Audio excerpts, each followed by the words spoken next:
আজই ডাউনলোড করুন আর এনজয় করুন আপনার পছন্দের শো। কেমন অদ্ভুত লাগছে, এরকম কখনো আগে মনে হয়নি। খুব চেনা, খুব কাছের কেউ যেন আমার আশেপাশে আছে।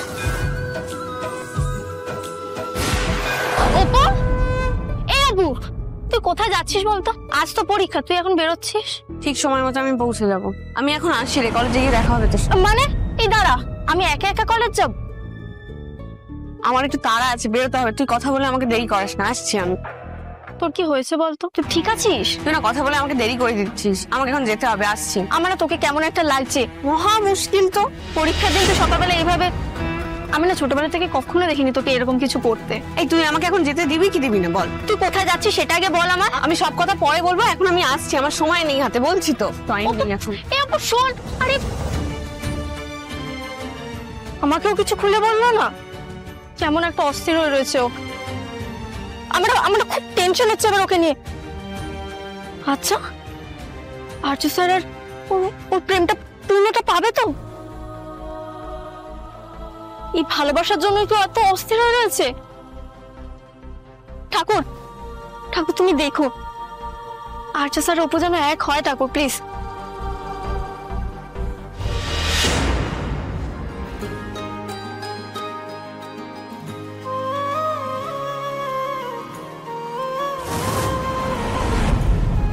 তুমি আমাকে এমন এমন সিচুয়েশনের মধ্যে ফেলো অপর্ণা,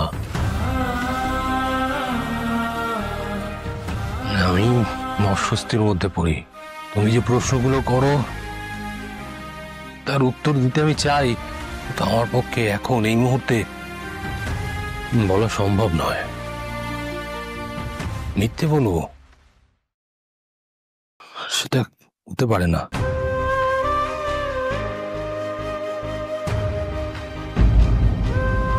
তুমি ঠিক এই চারা গাছটার মতো, সবেমাত্র পাতা গজিয়েছে, তরতাজা নতুন পাতা। তবে হ্যাঁ, আমার মন তোমাকে সবকিছু বলতে চায়। বলবো অপর্ণা, আমার যা কিছু আছে সবটা বলবো, শুধুমাত্র তোমায়, শুধু তোমায় বলবো। আর্য, গাছে প্রাণ আছে আমি জানি, কিন্তু তার সাথে গল্প গাছা করা যায় এটা জানতাম না। না না, মানে এই থাক, আর লজ্জা পেতে হবে না। তুমি মা, প্লিজ। কি দরকার কষ্ট করে বানিয়ে বানিয়ে আমাকে বলতে হবে? না, আমি জানি যে সব কথা আমাকে বলার মতো নয়। মা তুমিও না, কেন বলো তো বলছো এসব কথা? ঠিক আছে ঠিক আছে, এই গাছেদের সঙ্গে গল্প টল্প সেরে অফিস যাবে তো, খেয়ে দিয়ে যেও কিন্তু। আমি একটু পুজো দিতে যাচ্ছি। পুজো আজকে হঠাৎ কিসের? আজকে অষ্টমী তিথি না, আমি আসি। তুমি কোথায় যাচ্ছ? কোথায় বললে তো এক্ষুনি তুমি আমার সঙ্গে 4-5টে লোক জুড়ে দেবে। না না, সিকিউরিটির প্রয়োজন রয়েছে তো, তাই বলি। ওটা তোমার মনে হয় কিঙ্কর, আমি এত বড় কেউকেটা নই যে আমার 2-4টে লোক সঙ্গে লাগবে। আর তুমি তো একজন কেউকেটার মা। কিঙ্কর, আমি মন্দিরে যাচ্ছি, প্লিজ এইসবের মধ্যে আর সিকিউরিটি এই সমস্ত লোকজন জুটিও না। হ্যাঁ, কি মুশকিল, মা ছেড়ে কেউ তো সিকিউরিটিকে আনতেই চাইছে না। অদৃষ্টের লেখা খন্ডা বেঁকে, কোনো গার্ডের সাধ্য নেই তাকে আটকাবার। যা কপালে লেখা থাকে তাই হয়। আমি আসি। আরে আমি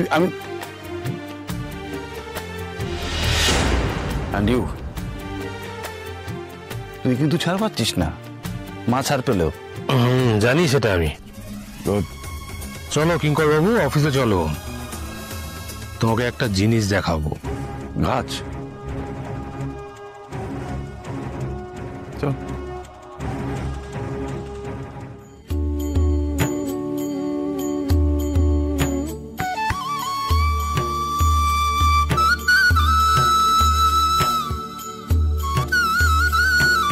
আমি বিশ্বাস করি যা কিছু হচ্ছে, যা কিছু হবে সবই তোমার ইচ্ছে ঠাকুর।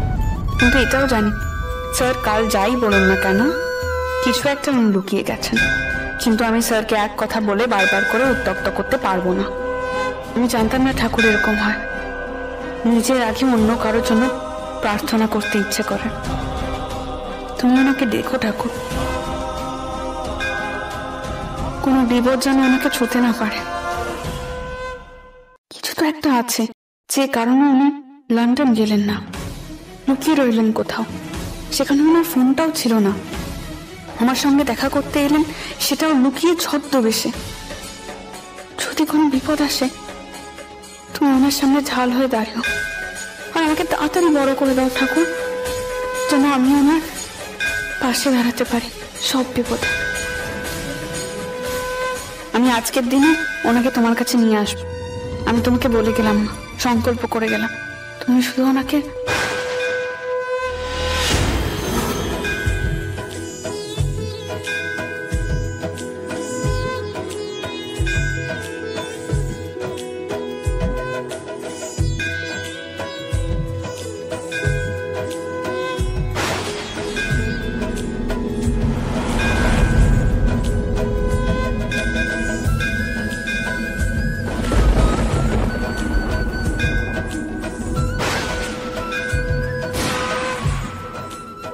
অদ্ভুত লাগছে, এরকম কখনো আগে মনে হয়নি। খুব চেনা, খুব কাছের কেউ যেন আমার আশেপাশে আছে।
ওকে তো আমি আগেও দেখেছি, আর মন্দিরেও দেখেছি। ওনাকে তো আমি আগেও দেখেছি মন্দিরে। তুমি ঠিক আছো? আপনার লাগেনি তো?